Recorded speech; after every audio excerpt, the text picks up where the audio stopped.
We live in a world that rewards compliance, but in order to write interesting fiction, you have to think in terms of non compliance. And here's what I mean by that. If you drop out of high school, it's very difficult to get a good paying job. If you don't abide by the rules of society, in other words, you don't comply with all the rules and regulations of what society is, then you don't get the rewards that the society bequeaths to those who do abide by its rules. In other words, you're highly incentivized to comply with the cultural norms, to comply with the laws, to comply with the educational standards.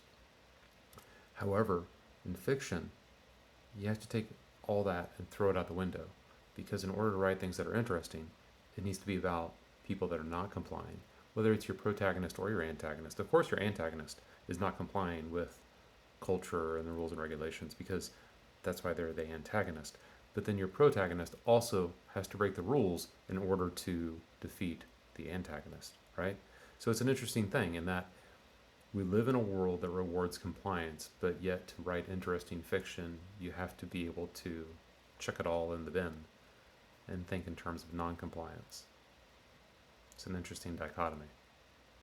One more add on to that is that people cheer for the hero, and the hero is almost always breaking the rules in order to win, to conquer whatever thing is causing the problems, whether it's the antagonist or something in their life or whatever it is. So we cheer for the hero that breaks the rules in order to win, but yet in modern life, we don't cheer for the hero that breaks the rules to win. We rely on the system to fix itself, which it's not likely to do. Interesting, right? I think that's why fiction is one of the great frontiers for people to escape into, to find some place they can go where they don't have to deal with so many of the woes of modern society, where we look at systems and we go, there's corruption everywhere in every country. But when you read fiction, I write dark fantasy, you don't have to worry about it as much.